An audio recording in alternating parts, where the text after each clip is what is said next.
이 올바른 의미와 표현으로 그는 처음도 좋고 중간도 좋고 끝도 좋은 법을 가르치면서 또한 아주 완벽하고 깨끗한 성스러운 삶을 드러냅니다. 한 집안의 가장 또는 그 집의 자제들 또는 다른 집에서 태어난 누군가가 그 법을 듣습니다. 그 법을 듣고 그는 열애 부처님께 믿음을 가집니다.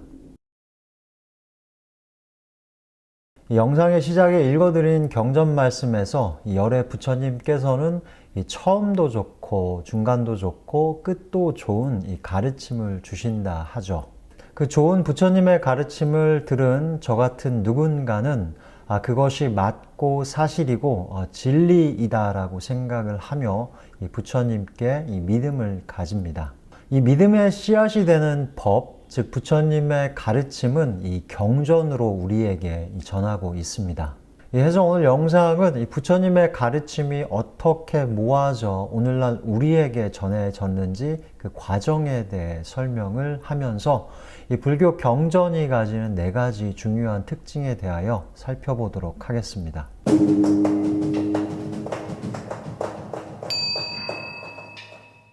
먼저 자세한 설명에 앞서서 이 불교의 경전이 가지는 4가지 중요한 특징을 나열해 보면 이 첫 번째 부처님의 가르침은 실제 사람과 사람이 만나서 이 주고받은 대화라는 것이고요.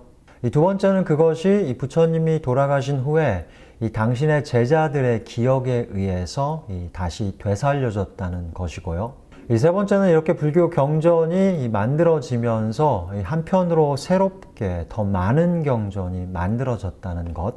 이 네 번째는 불교가 인도 밖으로 퍼져가면서 이 엄청난 양의 이 번역 작업이 이루어졌다는 것입니다. 그럼 방금 설명드린 4가지에 대해서 자세히 살펴보겠습니다. 영상의 시작에 읽어드린 경전 말씀에 나오듯 누군가 부처님의 가르침을 듣고 그 마음에 믿음의 씨앗이 심어지죠. 이 믿음은 다시 불법승 삼보에 대한 믿음으로 이어져 믿음의 싹으로 자라나고요. 그리고 이 삼보에 대한 귀의를 선언하여 이 누군가는 이 불자가 됩니다. 귀의한다는 의미는 이 불법승 삼보를 자신의 삶의 중심으로 여기고 의지하여 이 부처님의 가르침에 따라 살겠다는 그 실천의 약속을 의미하고요. 결국 이 믿음과 실천을 통해서 이 삶의 행복과 깨달음이 이루어지죠. 이러한 이유 때문에 이 부처님의 가르침을 담은 경전은 이 무한한 가치를 가지게 됩니다. 부처님께서는 살아계시는 동안 이 당신이 만났고 이 당신을 찾아온 수많은 사람에게 차별 없이 그러나 그 상대의 상황과 능력에 맞는 이 많은 가르침을 전해 주셨습니다. 이처럼 사람을 만나서 직접 나눈 대화의 내용이 이 경전으로 남게 되었죠. 해서 이 경전은 누군가 이 방에서 혼자 생각하고 사고하여 만든 것이 아니라 이 삶에서 이 사람과 사람이 실제 얼굴을 마주하고 주고받은 대화였습니다. 이 대화라는 사실이 이 경전을 이해하고 배우는데 이 중요한 요소가 되고요. 자, 왜 그러냐? 만약 우리가 녹음된 어떤 사람들의 대화를 듣는다 가정해보죠. 그런데 그 대화가 언제 어디서 누가 했는지 그 배경을 모르면 그 대화의 겉으로 드러나는 말의 뜻은 비록 알 수 있지만 그 대화의 미묘한 맥락과 깊은 의미를 알 수는 없죠. 마찬가지로 이 경전도 그와 비슷한데요. 부처님께서는 그 대화를 주고받는 상대가 처한 상황과 능력을 고려하여 이 가르침을 주셨습니다. 이것을 보통 이 대기설법이라 하죠. 하지만 이 기록이 된 불교 경전은 그러한 대화를 하는 인물의 정보와 그때의 상황을 모두 다 잘 담지 못하고 있습니다. 해서 이 경전이 나타내는 그 가르침의 미묘하고 깊은 의미를 알기 위해서는 깊은 생각과 해석의 과정이 필요하고요. 이 때문에 대화가 경전의 바탕임을 아는 것이 중요합니다. 다음으로 두 번째, 이 경전은 부처님께서 직접 만드신 것이 아니라 이 부처님이 돌아가신 후에 이 제자들에 의해 만들어졌죠. 이 부처님께서 돌아가신 후 이 당신이 가르침이 사라질 것을 걱정한 제자들은 그 가르침을 잘 모아 이 후대에 전하고자 합니다. 그래서 곧 부처님의 가르침을 직접 들었고 이 깨달음을 이룬 제자들이 모여서 그들의 기억 속에 남아있는 이 부처님의 가르침을 되살리고자 합니다. 그 모임을 이 결집이라 하고요. 이 결집이라는 그 모임에서 누군가 한 사람이 이 자신의 기억 속에 남아있는 부처님의 가르침을 큰 소리로 얘기합니다. 이것을 듣고 이 거기 모인 모든 스님들이 맞다 동의를 할 때 그것은 법, 즉 부처님의 가르침으로 인정이 되어 이 경전으로 남게 되었죠. 이 함께 모인 사람들 저마다의 내가 들은 부처님의 가르침이 이 합의를 통해 이 경전이 탄생을 한 것이죠. 이러한 배경 때문에 이 불교의 대부분의 경전은 저는 이와 같이 들었습니다. 즉 여시아문이라는 문구로 시작을 합니다. 그 결과 부처님께서 깨달음 직후부터 이 돌아가시기 직전까지 주셨던 이 수많은 가르침이 이 제자들의 노력에 의해서 살아납니다. 이 초전 법륜경이라는 경전에는 그렇게 부처님의 첫 설법이, 그리고 열반경에는 부처님이 돌아가시 직전에 이 마지막 가르침이 담겨 있고요. 이 두 경전 사이에 이 45년 동안 설하셨던 부처님의 수많은 가르침은 이 아함경 혹은 니까야 그리고 여러 다양한 이름의 경전으로 우리에게 전해지고 있습니다. 또한 출가한 제자들이 지켜야 할 이 계에 관한 부처님의 가르침은 이 율장으로 남아 있고요. 좀 전에 말씀을 드렸듯 이 경전을 탄생시킨 결집에는 이 많은 부처님의 제자들 가운데 오직 이 깨달음을 이룬 제자들만 참석할 수 있었습니다. 그런 자격 조건의 제한으로 거기서 만들어진 경전은 일종의 바른 부처님의 법이라는 일종의 정통성을 얻게 되었죠.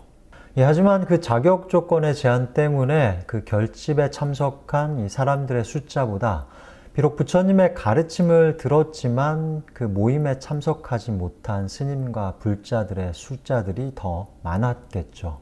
해서 이 결집이라는 그 모임 밖에서도 이 부처님의 가르침을 직접 들은 이 사람들에 의해서 이 다른 경전이 만들어지게 됩니다.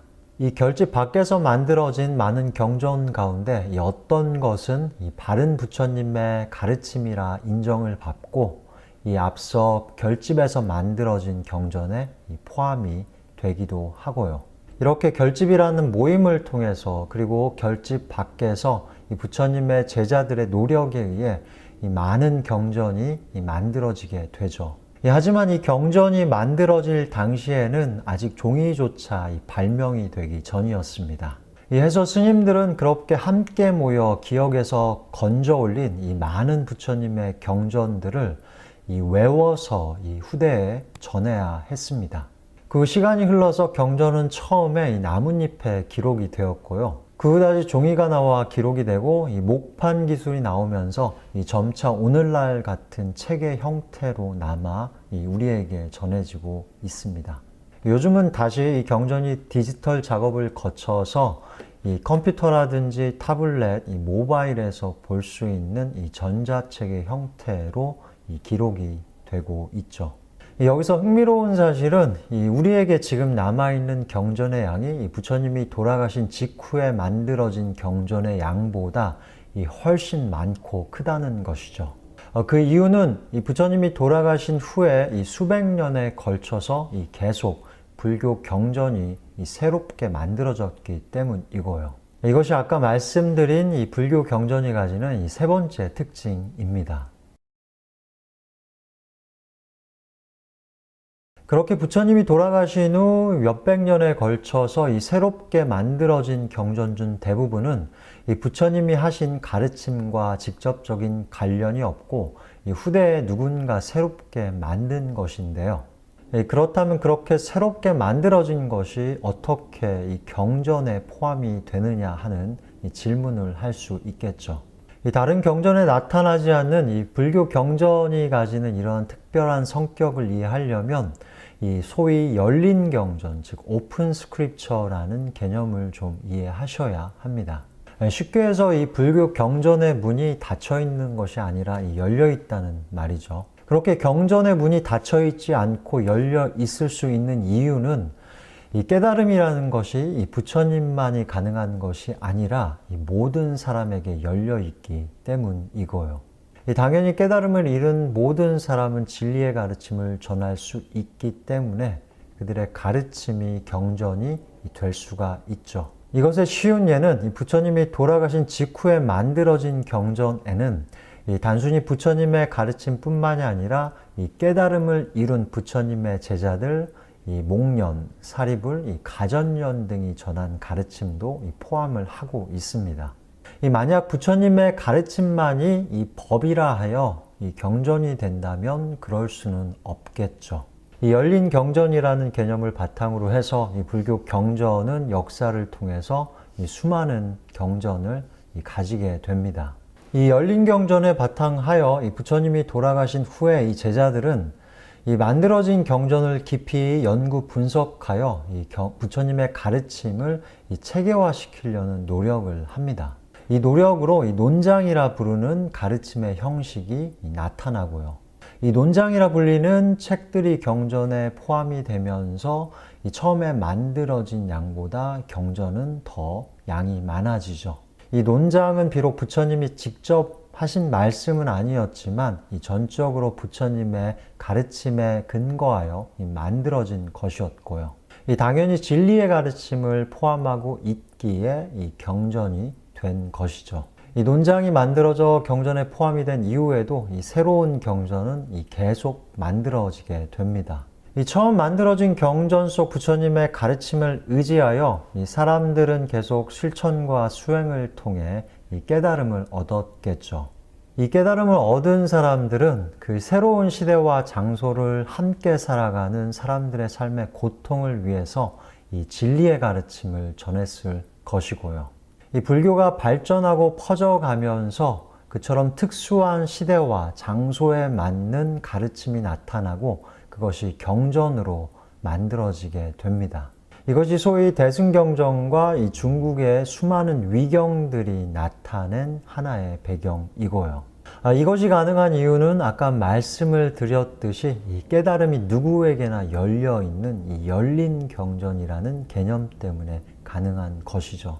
여기서 중요한 것은 후대 사람들이 이룬 깨달음과 그렇게 새롭게 만들어진 경전이 이 모두가 이 부처님의 가르침과 이 부처님의 발견하신 영원한 진리, 즉 법에 이 뿌리를 두고 있다는 이 사실입니다. 그렇게 역사를 통해 만들어진 불교의 수많은 경전들이 그 표현 방법이 달라 그 의미가, 뜻이 달라 보이지만 그 안에는 그 영원한 법이라는 그 연속성을 간직하고 있습니다. 만약 그 영원한 진리의 연속성을 담고 있지 않다면 경전이 아니고 이 불교가 아닐 테고요. 마지막으로 불교 경전이 나타내는 또 하나의 중요한 특징은 이 불교가 인도를 벗어나 점차 퍼져가면서 이 엄청난 양의 이 번역 작업이 이루어졌다는 것입니다. 먼저 부처님이 살아계실 때 정확히 어떤 언어를 쓰셨는지는 밝혀지지 않았는데요. 단지 지금 우리가 알 수 있는 것은 이 부처님의 제자들이 그렇게 경전을 만들어 외워서 이 후대에 전하다 이 경전이 문자로 정착이 되면서 그때 고대 인도의 몇 가지 언어가 사용이 됐다는 것입니다. 그렇게 문자로 정착된 경전과 이 후대에 새롭게 쓰여진 이 대승경전들은 이 불교가 중국과 티벳으로 전파되면서 각각 이 한문과 티베더로 이 번역이 이루어지고요. 한국에 남아있는 해인사의 8만 대장경도 그 번역 작업의 이 결과물이죠. 그 외에도 이 불교는 전파된 지역에 이 다양한 언어로 이 번역이 되었습니다. 현재는 영어와 이 서구의 여러 언어로 이 번역이 되고 있고요. 이러한 이 방대한 작업의 이 번역 작업은 아마도 부처님께서 이 당신의 가르침을 그 지방의 언어로 배우라 하신 이 경전의 가르침 때문이 아닐까 합니다. 지금까지 이제 불교 경전이 생겨난 배경과 그 중요한 네 가지 특징들을 함께 살펴봤습니다.